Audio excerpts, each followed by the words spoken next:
Well, 828 style, we're going to bypass the other supers. He just dropped 50. Shout out to 828 Style. Continuing to be an absolute rock star at life. You know, we greatly appreciate you, man. I hope all is well on your end as well, man.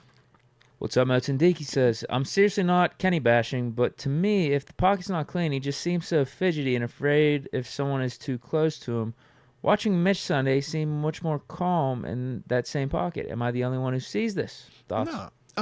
No, you're not the only one. And I think me and you talked about it. But we kind of brought up, at least I know what I have seen is, I think Mitch handles blitz or pressure a little bit better because I think his experience allows him to process through a lot faster. Whereas when you're talking about Kenny, he's just younger. So the difference literally is half second, whole second, second and a half. Half second, it's a completion. Whole second, this dude's getting hit. Second and a half is a sack. That's the time that we're saying is the difference to me, at least when I look at Mitch versus Kenny, processing when to start drifting back, when to start bailing out versus when to step up in terms of just strictly the pocket awareness part. And that to me does come from field. Like you have to, or it's field, and you have to be out there, you have to get those reps.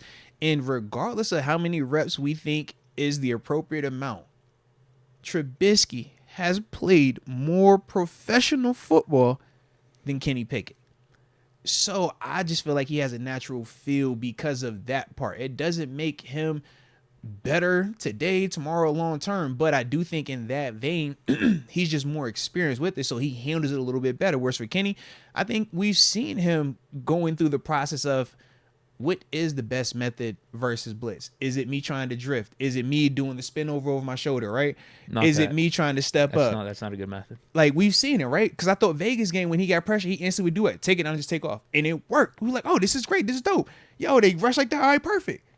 And then the following week, the Texans said, well, we're not going to allow you to just do that. Pick something else. And then that was when he had reverted back to the, I'm going to just spin out this thing, and he ended up getting hurt. So I just think that for him, he's still trying to figure out what works best. Packers game, it wasn't scrambling or running out the back door. It was, we're going to get the quick release pass. But then the following week, they tried to go back with that method, and that was when I said the timing seemed off. So now he's stuck like, bro, where is it? Where is it? It's not there versus that was the Browns game. Yeah.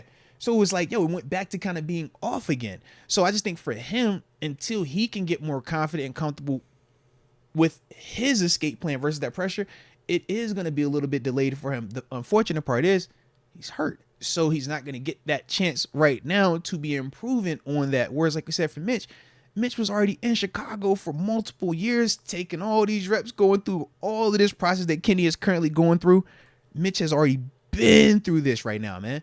So yeah, you're not off, but I think that is the big reason. I don't think it's an indictment on Kenny. I just think in terms of where they're at, in terms of how much football he's been played, experience, he's just young. He's a baby still. Not a baby, but in terms of the reps that he's had and in that vein versus what Trubisky has had, he's a baby in that vein.